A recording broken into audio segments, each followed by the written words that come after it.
Some TV is a worldwide Christian ministry providing Christ-centered programs with clarity and power on topics such as Bible prophecy, end-time events, Bible interpretation, tips for healthful living, cooking demonstrations, and much more. Our programs provide practical counsel for daily life and assurance in these uncertain times. Download the free Some TV app or watch online at sometv.org. You will be blessed. Well, greetings, everyone. Today, the title of our study is Creation, Decreation, and Recreation. But before we begin our study, let's have a word of prayer. Father in heaven, we come before your throne in humility, realizing that our knowledge is so limited. We ask that you will enlighten us through the power of the Holy Spirit. Help us, Lord, to feel that strong desire that this world will come to an end, Jesus will come, and we'll be able to live in that land where there will be no more suffering, sorrow, depression, sin, and death. Thank you, Lord, for hearing our prayer, for we ask it in Jesus' name. Amen.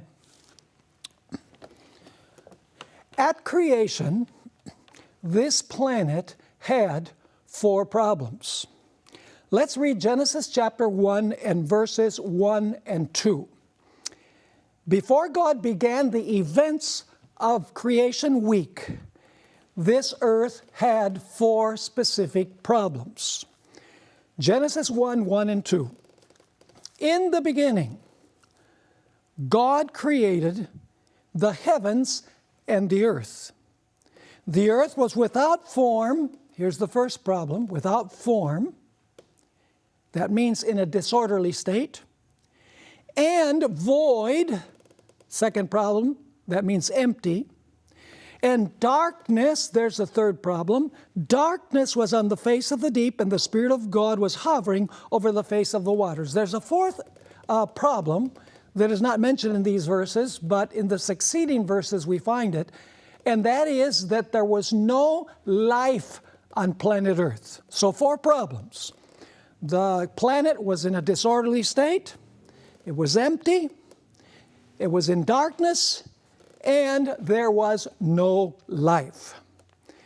Now the question is, was the planet already here when creation week started? Some think yes, and others think no. The expression heavens and earth, in the beginning God created the heavens and the earth, which is repeated in the 4th commandment, seems to indicate that God made the heavens and the earth during the first 6 days of creation week. You say, how do we know that? Well, you'll notice that Genesis 1, 1 and 2 says, in the beginning God created the heavens and the earth. Notice Exodus chapter 20 and verse 11, very similar terminology. It says there, for in 6 days the Lord made the heavens and the earth, the sea, and all that is in them, and rested the 7th day. Therefore the Lord blessed the Sabbath day and hallowed it. So notice that the creation account says that in the beginning God created the heavens and the earth. The 4th commandment says, for in 6 days the Lord made the heavens and the earth. So it seems like God created this planet and immediately began the process that is described concerning the first 6 days and then the 7th day of the events of creation week. So after creating this planet, God undertook to solve the 4 problems that the planet had. First, he had to put the planet in order. Secondly, he had to fill it. Third, he had to enlighten the planet. And finally, he had to create life. So let's review what God did during creation week. The first day we're told that God created the light, which began the cycle of day and night. The second day, God created the firmament, or the atmosphere, the air that we breathe. The third day, God created the vegetation on this planet. The 4th day, He took the sun, moon, and stars and placed them in order in the cosmos. On the fifth day, God made the marine creatures. The sixth day, God made the airborne creatures. The sixth day, God made the airborne creatures, and then on the sixth day, God made the land animals. And after making the land animals, He created man and then woman, and finally, God created or made the Sabbath. Yes, the Sabbath is part of creation. Jesus said the Sabbath was made for man. So the Sabbath was something that God made along with everything else during the week. God made sacred time. If you wonder about that word made, whether it has to do with creation, it's the same word that's used in John chapter 1 and verses 1 to 3, and then again in verse 10, where it says, "In the beginning was the Word, and the Word was with God, and the Word was God." And then it says in verse 3, "All things were made through Him, and without Him nothing was made that was made." In other words, the word made there clearly describes something that God created during creation week. And Jesus says the Sabbath was made for man in Mark chapter 2 and verse 27. Now, who was the creator during the 6 days of the actual work and the seventh day of rest? The Bible is very clear that the Father created everything through the instrumentality of the Son. In other words, the Father was the architect. He came up with the plan, and Jesus implemented the plan. Jesus was, so to speak, the master builder. Let's read some verses to that effect. Go with me to John chapter 1, verses 1 to 3, which I just referred to a short while ago. It says there, "In the beginning was the Word, and the Word was with God, and the Word was God." This is Jesus, because verse 14 says the Word was made flesh. Verse 2, "He was in the beginning with God.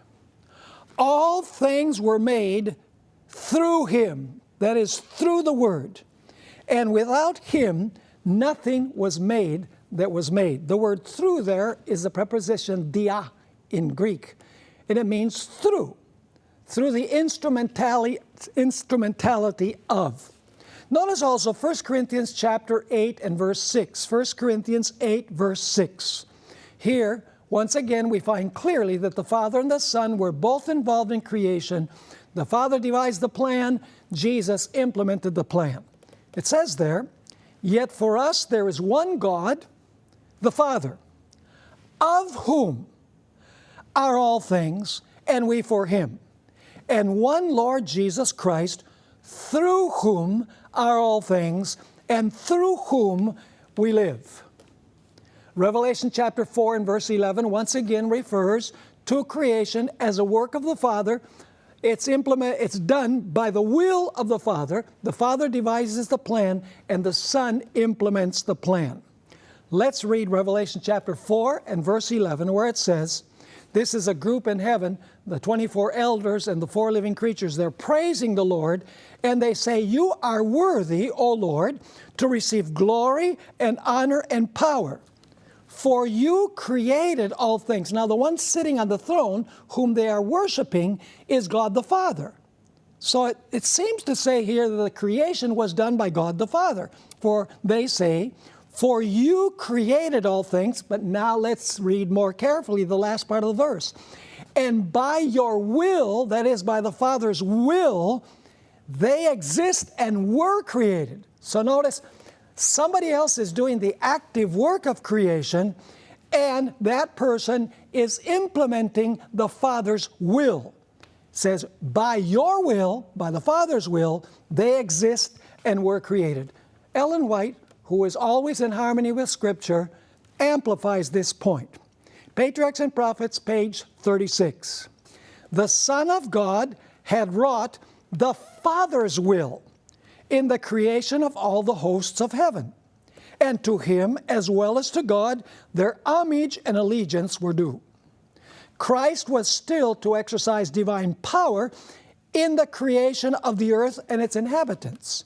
But in all this he would not seek power or exaltation for himself, contrary to God's plan, that is the Father's plan, but would exalt the Father's glory and execute his purposes of beneficence and love. So clearly, Ellen White explains that the Son of God wrought the Father's will in the creation of the heavenly hosts, and also he executed the purposes of the Father in the creation of this world. Now let's move to something which has puzzled many people, including scholars.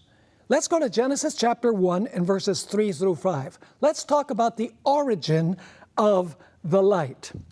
It says there in Genesis chapter 1 verses 3 to 5, "Then God said," this is the first day of creation, "Let there be light. And there was light. And God saw the light that it was good. And God divided the light from the darkness. God called the light day, and the darkness he called night. So the evening and morning were the first day." Now we need to ask some incisive questions in the light of these verses. Where did the light come from on the first day? Some people say, well, God was the light on the first day. Well, that's not what the text actually says. When we read the text carefully, we're going to discover something very interesting. So the first question is, where did the light come from on the first day? Second question, what is it that divides the light from the darkness on this planet? Question number 3, how could light and darkness exist on the first 3 days if the sun did not come into existence until the 4th day? Time and again, people ask me this question. How could light and darkness exist on the first 3 days if the sun did not exist until the 4th day? And the final question is, could there be an evening and morning of the first 3 days if there was no sunrise or sunset during those first 3 days? Now, the Bible makes it clear that the word evening refers to the setting of the sun. I'm going to read now one text from the Old Testament and another text from the New Testament that clearly show that in the Bible, evening refers to the setting of the light of the sun. The first text is in Joshua 8, verse 29. We could read many other verses, but because of time, we are only able to read one from the Old Testament and one from the New. Joshua 8, 29. "And the king of Ai, he hanged on a tree until evening.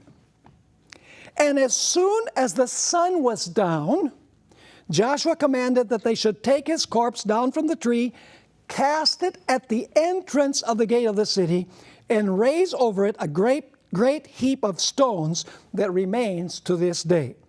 So notice, they hanged the king of Ai on a tree until the evening, and as soon as the sun was down, Joshua commanded that they should take him down. Clearly, evening is when the sun sets.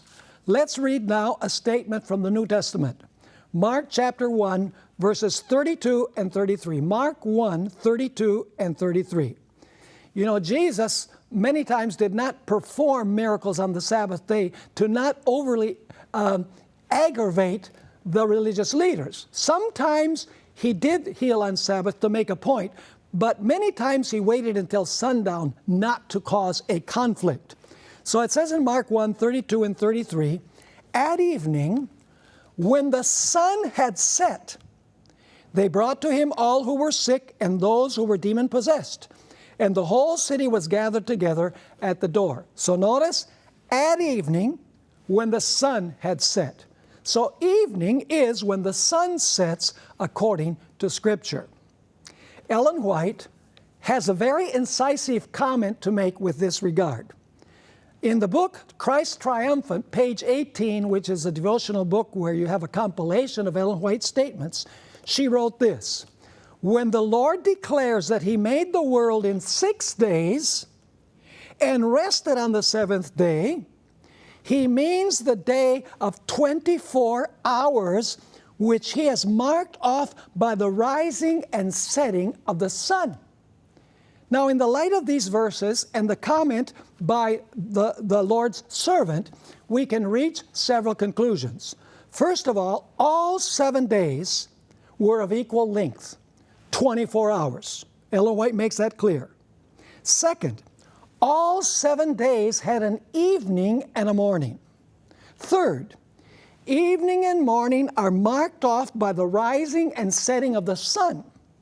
And finally, therefore the sun existed before the fourth day.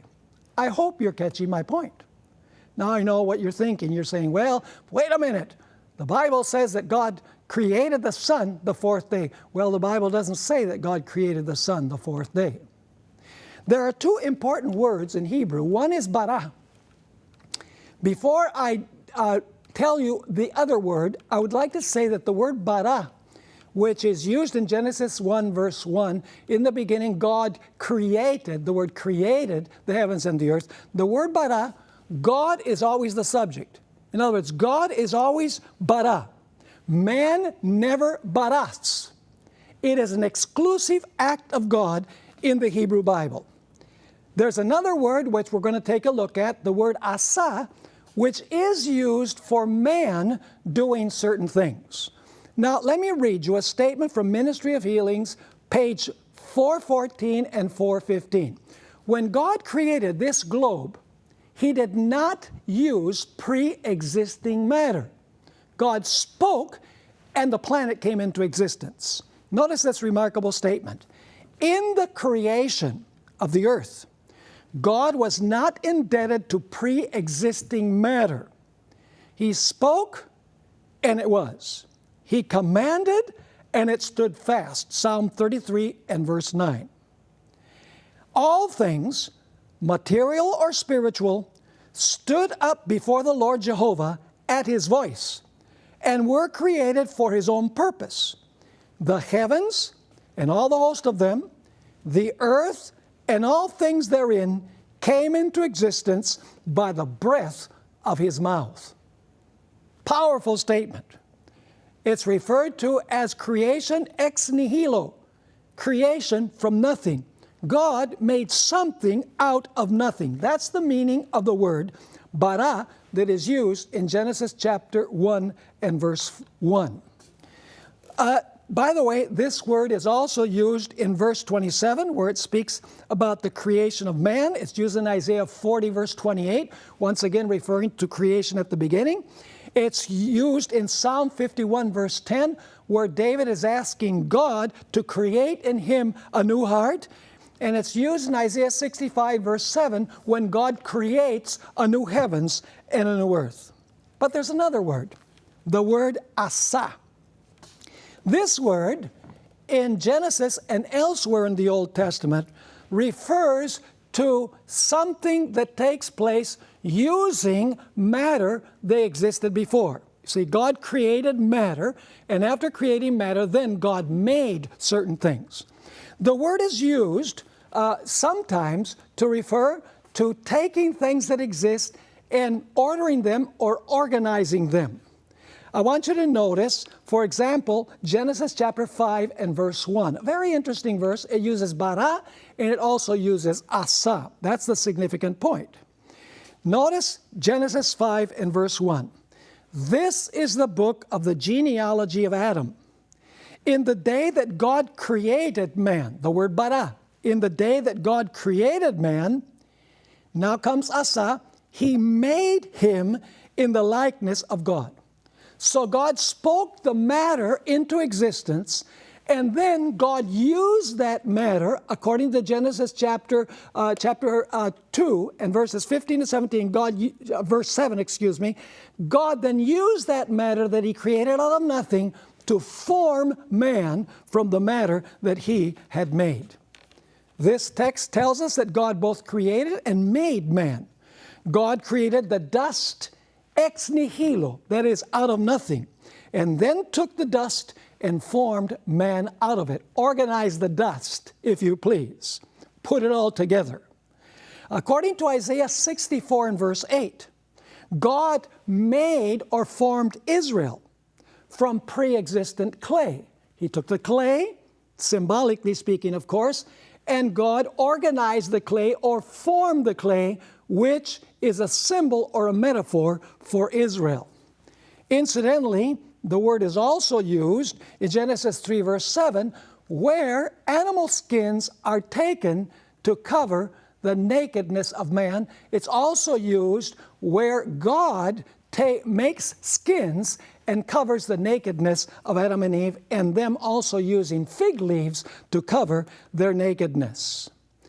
Now, we need to ask some very incisive questions about how there could be light on the first day when God did not make the sun until the fourth day. So let's go and examine what the Bible has to say about the fourth day. Genesis chapter 1 and verses 14 through 19.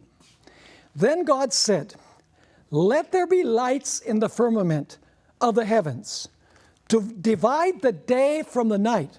Wait a minute, I thought that happened the first day, if you read the description in Genesis. Anyway, then God said, "Let there be lights in the firmament of the heavens, to divide day from night, and let them be for signs and seasons and for days and years. And let them be for lights in the firmament of the heavens to give light on the earth." Now wait a minute, didn't God create light on the earth the first day? Let's continue. And it was so. Verse 16, "Then God made," that's the word asa. It doesn't say He created the heavenly bodies, it said asa. "So then God made two great lights, the greater light to rule the day, and the lesser light to rule the night. He made the stars also."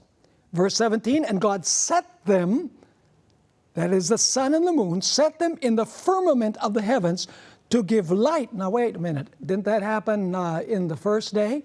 "To give light on the earth, and to rule over the day and over the night, and to divide the light from the darkness." Isn't that what we find about the first day? Sounds a little bit confusing. And it says, "And God saw that it was good. So the evening and the morning were the fourth day." Clearly the sun and the moon existed the first day. But on the fourth day, God synchronizes or organizes our solar system and places the sun and the moon in relationship to all of the other heavenly bodies. So we've talked about creation. Now let's talk about decreation. You see, you say, decreation? Decreation of what? Decreation of the heavens and earth. You see, the Bible tells us that this earth and the heavens will go through a process of decreation. You say, really? Let's read Isaiah chapter 24 and verse 1 and verse 3. Isaiah 24, 1 and 3. This is speaking about events relating to the second coming. "Behold, the Lord makes the earth empty." Key word, empty, void. "And makes it waste," that is, in a disorderly state, "distorts its surface, and scatters abroad its inhabitants. The land shall be entirely emptied," there's the word again, emptied, "and utterly plundered, for the Lord has spoken this word." In other words, what is going to happen as a result of the plagues and the second coming is a process of decreation, a return to the condition the earth was in before God in 6 days set the planet in order and filled it and gave light and created life. Let's go through what God is going to do. You see, at the second coming of Jesus, actually before, during the fifth plague, darkness will be over the earth. This is the reason why during the millennium, this planet will be in darkness. We're going to notice that. What about the second day, the firmament? Well, the firmament is going to be poisoned with fire and brimstone, and the stench of the dead that will not be buried, according to Jeremiah chapter 25, verses 30 through 38. You know, in Fresno last summer, we had terrible air quality because of fires that took place in the forests here near Fresno. In fact, the year before, the creek fire kept us at home for many, many days because of the terrible air quality. Now imagine fire and brimstone all over the earth, plus dead bodies all over the earth. The firmament will become poisoned and vile. What about the vegetation? The fourth plague will destroy all of the vegetation, according to Revelation chapter 16, verses 8 and 9. What is going to happen with the sun, moon, and stars? We're going to see that the sun, moon, and stars will be moved out of their places. They will not be able to benefit planet Earth during the millennium, and that's the reason why this earth will be in darkness during the millennium. The Bible tells us in Revelation 16, verse 3, that all of the marine animals will die. We're told in Jeremiah 4:25 that all of the birds of the air are gone. The earth creatures, all dead. All human beings also dead, according to Jeremiah chapter 25, verses 30 to 38. And according to Revelation chapter 20 and verse 5, where it says the rest of the dead did not live again until the 1,000 years were ended. And then, of course, there's not going to be any Sabbath on this earth during the 1,000 years. You say, why not?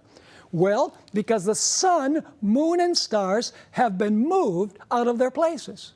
So what has happened as a result of the events relating to the second coming? The planet has returned to the condition it was in before God's work during the 6th and 7th day of creation week. You say, where do you get this from? Well, let's go to Jeremiah chapter 4 and verses 23 to 28. Jeremiah chapter 4, verses 23 through 28. Here, Jeremiah is given a vision of the earth as a result of the plagues in the second coming. Notice what it says. Jeremiah writes, I beheld the earth, and indeed it was without form and void. Where do we find that same expression? Genesis. So is the world going to return to the condition it was in before what God did to organize an order at creation week? Absolutely. I beheld the earth, and indeed it was without form and void. And the heavens, they had no light. I beheld the mountains, and indeed they trembled. And all the hills moved back and forth, because the second coming of Jesus will see a tremendous earthquake, actually events slightly before the second coming. Verse 25, I beheld, and indeed there was no man, no living person. And all the birds of the heavens had fled, no birds. Verse 26, I beheld, and indeed the fruitful land was a wilderness, and all its cities were broken down at the presence of the Lord by his fierce anger. For thus says the Lord, the whole land shall be desolate. Yet I will not make a full end, because the second coming is not the full end. The full end is after the millennium. Notice verse 28. For this shall the earth mourn. And here comes the key point. And the heavens above be black. Because I have spoken, I have purposed, and will not relent, nor will I turn back from it. So it says the heavens will be black. So notice once again, darkness on the planet instead of light. The firmament defiled. The vegetation all burned up. Sun, moon, and stars moved out of their places. That's why the planet is in darkness. All of the marine animals, dead. All of the birds, dead. All of the earth creatures, dead. All human beings, dead. And no Sabbath, because the sun and the moon have been moved out of their places like they were before creation week. See, God took them at creation week and placed them where they would benefit the earth with a cycle of day and night. Now let's go to Matthew chapter 24, verses 29 to 31, where this idea of darkness is picked up. This same idea that Jeremiah mentions is picked up. Matthew chapter 24 has all of the sequence of events that lead up to the second coming of Jesus Christ. The Bible speaks there in Matthew 24, in verse 21, of a great tribulation. That's a time of trouble such as never has been seen. And let's pick it up where the events that take place after the great tribulation occur. Matthew 24, beginning with verse 29. Immediately after the tribulation of those days, in other words, immediately after the great time of trouble, notice what's going to happen. The sun will be darkened, and the moon will not give its light, and the stars will fall from heaven, and the powers of the heaven will be shaken. So notice, sun darkened, moon not give its light, the stars will fall from heaven, because the heavens are going to be rolled up like a scroll, according to Revelation chapter 6. And it says the powers of the heavens will be shaken.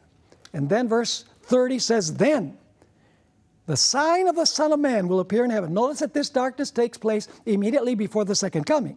Then the sign of the Son of Man will appear in heaven.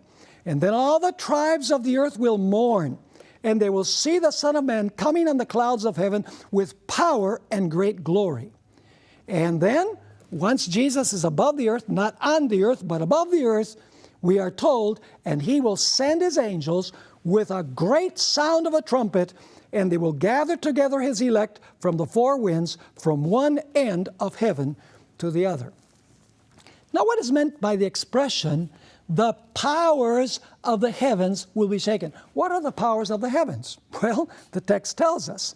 The sun will be darkened, and the moon will not give its light. Sun and moon are going to be shaken.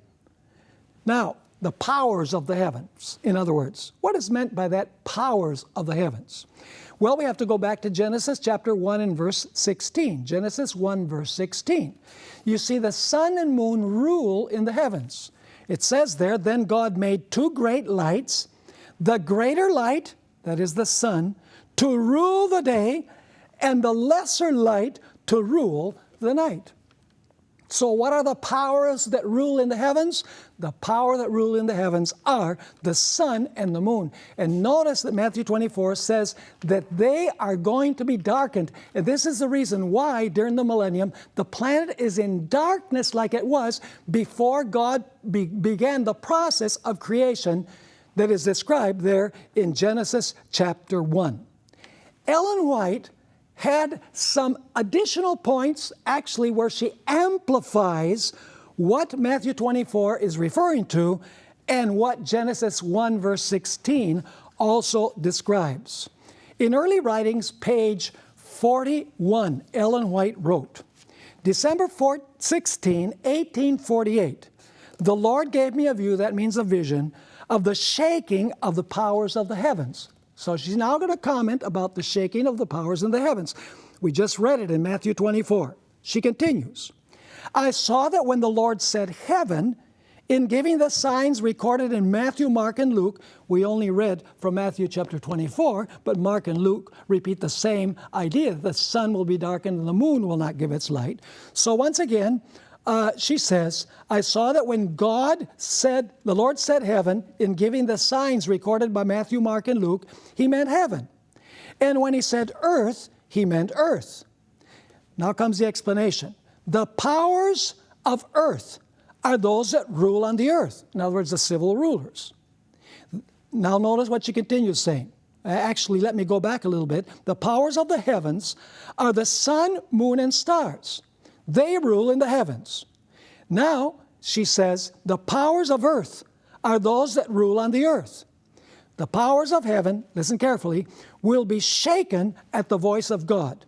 Then sun, moon, and stars will be moved out of their places. They will not pass away, but be shaken by the voice of God. In other words, they will go out of their orbits. Who knows where they will go as a result of the voice of God. But the planet will no longer have light because the sun, moon, and stars have been moved out of their places. So she says, then the sun, moon, and stars will be moved out of their places. They will not pass away, but be shaken by the voice of God. So this is a really, really powerful statement. Powers of the heavens are heaven. The powers of earth are the earth. Matthew, Mark, and Luke are referring to this. Then she says that they're called the powers of heaven because they rule in the heavens. The powers of the earth are the civil rulers on the earth. And when the plagues take place, primarily the fifth plague and the second coming, the powers of heaven will be shaken, and the sun, moon, and stars will be moved out of other places. They will not pass away, but be shaken by the voice of God. I hope you're catching the picture. What about the shaking of the powers of the earth? Well, the shaking of the powers of the earth takes place before this. In fact, Ellen White describes that the shaking of the powers of the earth is taking place in her day, and we would say much more today. She ends the statement in Early Writings, page 41, by describing the powers of the earth, the shaking of the powers of the earth, the civil rulers, the governments of the earth. This is what she wrote. I saw that the powers of earth are now, when she's writing, are now being shaken, and that events come in order. And then she refers to Matthew 24 and verses 6 and 7. So she's going back in Matthew chapter 24, because the nations of the earth are shaken before the shaking of the powers in the heavens. She writes, war and rumors of war, sword, famine, and pestilence, all mentioned in chapter 6 and chapter 24, 6 and 7, are first to shake the powers of earth. Then the voice of God will shake the sun, moon, and stars, and this earth also. Ellen White is referring to Matthew 24, 6 and 7, where it says, and you will hear wars and rumors of wars. See that you are not troubled, for all these things must come to pass, but the end is not yet. For nation will rise against nation, and kingdom against kingdom, and there will be famines, pestilences, and earthquakes in various places. Notice, Ellen White is simply commenting on Matthew 24, verses 6 and 7 that take place during probationary time. When she talks about the powers of the heavens being shaken, the sun, moon, and stars, she's referring to events that take place during the fifth plague, right before the second coming of Christ. Now, some people say, but wait a minute, Pastor, the signs in the sun, moon, and stars took place in the past, in the year 1780 and in 1833, and the great earthquake was in 1755. So how can you say that in Matthew chapter 24, verse 29, it's talking about signs that take place at the end of the plagues and at the second coming of Christ? Well, the fact is that we need to study Scripture carefully. Let's go to Revelation chapter 6, 12, and 13. You see, there are signs in the sun, moon, and stars, and an earthquake that takes place to announce the soon coming of Christ. But those signs in Matthew chapter 24 and verse 29 are the signs that take place when Jesus comes. In other words, the same heavenly bodies are affected, but they are two different sets of signs. You say, how do we know that? Revelation 6, 12, and 13 refers to what happened 1780 and 1755, a little bit earlier, and 1833. I looked when he opened the sixth seal, and behold, there was a great earthquake, that's the Lisbon earthquake, and the sun became black as sackcloth of hair. That's what happened during the day in 1780, in May of 1780. And now notice this detail. And the moon became like blood. It doesn't say that the moon is darkened. The moon became like blood. And it says, and the stars of heaven fell to the earth, as a fig tree drops its late figs when it is shaken by a mighty wind. So notice it doesn't say that the moon is darkened. It says that the moon is seen as blood. And by the way, the stars do not cease to give their light. Clearly, the stars were brighter in 1833. Now, let's go to Joel chapter 2 and verse 31, where the language of Revelation 6, 12, and 13 comes from. Joel 2 and verse 31 gives us a very interesting detail. The sun shall be turned into darkness, and the moon into blood, now listen carefully, before the coming of the great and awesome day of the Lord. This does not take place in the context of the second coming. It takes place before. The moon is not darkened. The moon is turned into a color that looks like blood. There are, however, other passages of Scripture where we find what will take place that is described in Matthew 24 and verse 29. Same heavenly bodies, but the heavenly bodies are affected in a different way. Partially in 1780 and 1833, fully during the plagues and at the second coming. Let's read Joel chapter 2, verses 10 and 11. The context indicates that this is talking about the second coming of Christ. The earth quakes before them. Notice here, you have the earthquake. The heavens tremble. In other words, they're shaken. The sun and moon grow dark. Not turned into blood, the moon. They grow dark. And the stars diminish their brightness. That cannot be said about 1833, because the falling of the stars, they were very bright in the heavens. Verse 11, the Lord gives voice before his army. This is Jesus coming in Revelation chapter 19 with the armies of heaven. So once again, the Lord gives voice before his army, for his camp is very great. For strong is the one who executes his word. And this question reappears in Revelation 6, verse 17. For the day of the Lord is great and very terrible. Who can endure it? Let's notice also Joel chapter 3, verses 15 and 16. Joel 3, 15 and 16.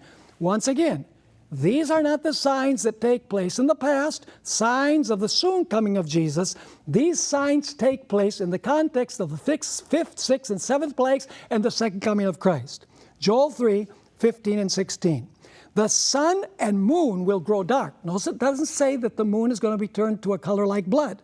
The sun and moon will grow dark, and the sun and the stars will diminish their brightness. The Lord also will roar from Zion and utter his voice from Jerusalem. The heavens and earth will shake. That did not happen, folks, in 1755. The heavens did not shake. But here it says the heavens and the earth will shake. But the Lord will be a shelter for his people and the strength of the children of Israel. Another passage which has been misinterpreted as applying to the signs that took place in 1780, 1833, and also the earthquake of 1755 is Isaiah chapter 13, verses 10 to 13. Let's read it. The stars of heaven and their constellations will not show their light. The rising sun will be darkened, and the moon will not give its light. I will punish the world for its evil, the wicked for their sins. I will put an end to the arrogance of the haughty, and will humble the pride of the ruthless. I will make man scarcer than pure gold, more rare than the gold of Ophir. And then comes the earthquake.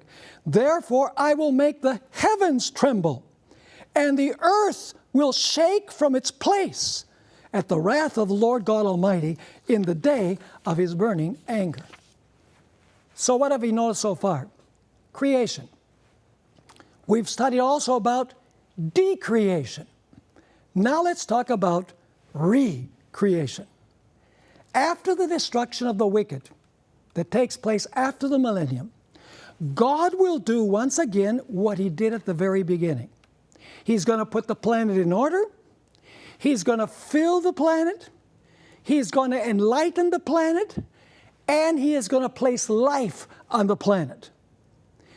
Now, how long do you suppose God is going to, how long is God going to work to recreate this world? Well, he's going to use the same number of days as he did at the beginning. You say, how do we know that? Well, we're going to notice in a few moments that very clearly we are going to keep the Sabbath to commemorate the new creation, and you cannot have a seventh-day Sabbath unless God has used the first 6 days to recreate this earth and return it to the condition that it was at the beginning. The beautiful thing is that when God recreates the heavens and the earth, the redeemed will be alive. You see, at the beginning, none of God's people were alive. Adam and Eve did not see God create anything. They had to accept by faith that God was the creator. But at the end of time, when God says, let there be light, let there be the firmament, let the earth produce vegetation, may the sun, moon, and stars occupy their places as when I did that at the beginning. May the air have birds in them. May the waters produce marine creatures. May the land produce land creatures. God's people will be witnesses. They will be there present, seeing what God is doing. We will no longer walk by faith. We will walk by sight. By the way, do you notice that creation, redemption, and the recreation all are related to the expression finish? You say, really? Well, you remember that at creation, we're told in Genesis chapter 1, if you go with me there for a moment, Genesis chapter 1, and let's read verse 31, and then chapter 2 and verse 1, which really should go with chapter 1. It says, "Then God saw everything that he had made, and indeed it was very good. So the evening and the morning were the sixth day. Thus the heavens and the earth and all the host of them were finished." What about when Jesus finished his works of redemption? What did he say on the cross? He said, "It is finished." Do you know that the word finished is also used in conjunction with the new creation at the end of time? And the Sabbath is the sign all the way through. You say, how is that? Go with me to Revelation chapter 21 and verses 3 to 7. Revelation 21, 3 through 7. "And I heard a loud voice from heaven saying, Behold, the tabernacle of God is with men, and he will dwell with them, and they shall be his people. God himself will be with them and be their God. And God will wipe away every tear from their eyes. There shall be no more death, nor sorrow, nor crying. There shall be no more pain, for the former things have passed away." Notice, the former things have passed away. "Then he who sat on the throne said, Behold, I make all things new." That's the recreation, folks. And now notice what it continues saying. "And he said to me, Write, for these words are true and faithful. And he said to me," what? "It is done." So he says, I will make all things new. And then after he makes all things new, he says, it is done. And do you know what is going to commemorate the creation, redemption, and the recreation? The Sabbath. At the beginning, God made the Sabbath after he finished his work the sixth day. When Jesus said it is finished on the cross, finished the provision for salvation, he said it is finished. And at the end, when God makes the new heavens and the new earth, he's going to say it is finished, and the Sabbath will be the sign, just as Jesus rested in the tomb on the Sabbath day. Go with me to Isaiah chapter 66 and verses 22 and 23. Isaiah 66, 22 and 23, where we are told that we will go to worship before the Lord every month and every week. It says, therefore, as the new heavens and new earth, no doubt about what this is referring to, it's recreation. "For as the new heavens and the new earth which I will make shall remain before me, says the Lord, so shall your descendants and your name remain. And it shall come to pass that from one new moon to another," some people get hung up on that. New moon simply means the month, from every month to month, because the new moon began each month. "So it shall come to pass that from one new moon to another," literally in Hebrew it says, from one new moon to another new moon, "and from one Sabbath to another," literally from Sabbath to Sabbath, "all flesh," not only the Jews, folks, "all flesh shall come to worship before me, says the Lord." How interesting. All flesh will come to worship on the Sabbath when God finishes his work of a new creation. The Sabbath will become the sign of the new creation. Just like the Sabbath was the sign that Jesus had finished his redemptive works, he rested in the tomb. Just like after 6 days of work, Jesus rested from his works of creation at the very beginning. Now, John Paul II, in his pastoral letter, Dies Domini, affirmed that in the future city, the New Jerusalem, we will live an eternal Sunday. This is what paragraph 84 of his pastoral letter says. "From Sunday to Sunday, enlightened by Christ, she," that is the church, "goes forward towards the unending Sunday of the heavenly Jerusalem, which has no need of the sun or moon to shine upon it, for the glory of God is its light, and its lamp is the Lamb. If you read this carefully, what he's saying is that in the city there's not going to be any sun or moon. Now the question is, how can there be months and days if there is no sun and if there is no moon? Is it true that God's people will live in an unending Sunday in the future? Let's read carefully the verse that he quoted. He actually quoted Revelation 21:23. Has no need of the sun or moon to shine upon it, for the glory of God is its light, and its lamp is the Lamb. Revelation chapter 21 and verse 23. Let's read it carefully. The city had no need of the sun or the moon to shine in it. Does it say the whole earth had no sun or moon? No, the city. Does it say that there was no sun or moon? No, it says that in the city there was no need of sun or moon. Why? Here's the explanation. For the glory of God illuminated it. The lamp is its light. The text does not say that there's not going to be any sun or moon. It says that the sun or moon will not be needed in the city because God's glory is so much greater. Isaiah 24 verse 23 expressed it in a different way. I like this. Then the moon will be disgraced, and the sun ashamed. For, that means because, the Lord of hosts will reign on Mount Zion and in Jerusalem before his elders gloriously. Beautiful. What does that mean? The moon will be disgraced and the sun ashamed. It simply means that in the city, even though the sun and moon are shining, the light won't be seen. It's kind of like me turning on a flashlight when the sun is beating down at noon. The flashlight is on, but the glory of the sun eclipses the glory of the flashlight. By the way, there will be months there. Very clearly, Revelation 22 and verse 2 says, in the middle of its street and on either side of the river was the tree of life, which bore 12 fruits, each tree yielding its fruit every month. The leaves of the tree were for the healing of the nations. So God's people will go monthly to eat from the tree of life and worship the Lord, and they will go weekly on the Sabbath to worship the Lord, because it is the reminder of the new creation as well as redemption, as well as the original creation. Now, all of this might appear to be academic, so let me end on a practical tone. Folks, there's nothing in this world that is going to remain as a result of the plagues and the second coming of Jesus Christ. The important thing for us is to commit our lives to Jesus Christ, so that when these events take place, when the decreation takes place, we are on the Lord's side. That's the important point. Now, what is life going to be like after the millennium?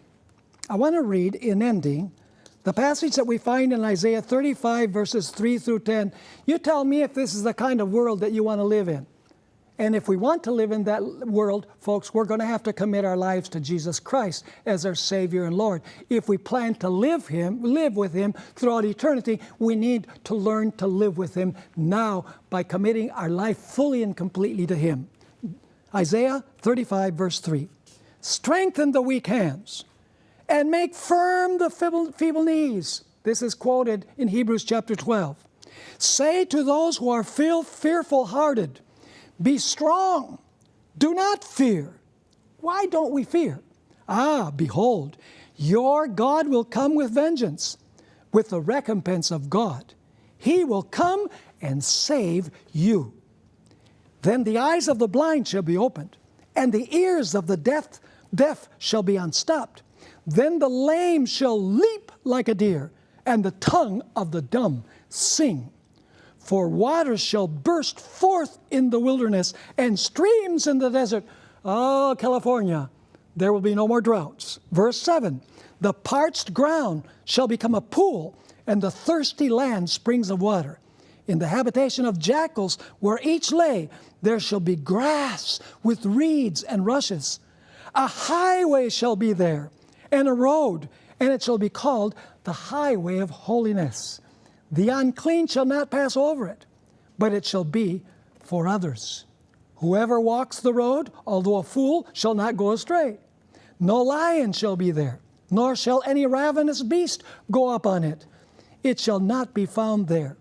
But the redeemed shall walk there, and the ransomed of the Lord shall return and come to Zion with singing, with everlasting joy on their heads. They shall obtain joy and gladness. Sorrow and sighing shall flee away. No more COVID, no more deaths, no more suffering, no more economic problems, no more sorrow, no more pain, no more death. I don't know about you, but I'm looking forward to that day. Let's commit our lives to Jesus Christ as our Savior and as our Lord now. Let's not allow anything to stand between Jesus and us, so that when this takes place, we will say, "Lo, this is our God. We have waited for Him, and He will save us." May that be the desire, the intense desire of our hearts, is my prayer. Come make a joyful noise with us, singing hymn number 44, Morning Has Broken.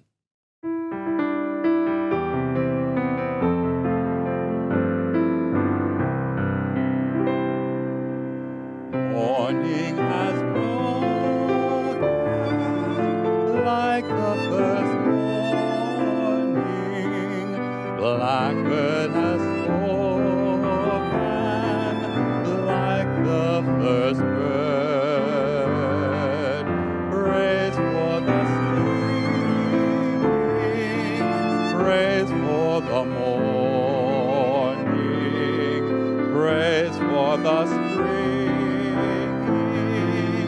fresh from the word. Sweet the rain's sunlit from heaven, like the first dew on the first rise. Praise for the sweetness of the wet garden, sprung in completeness where His feet pass. Mine is the sunlight, mine is the morning,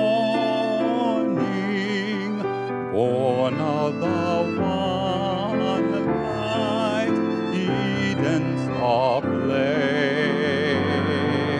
Praise with elation, praise every morning, God's free creation of the new day.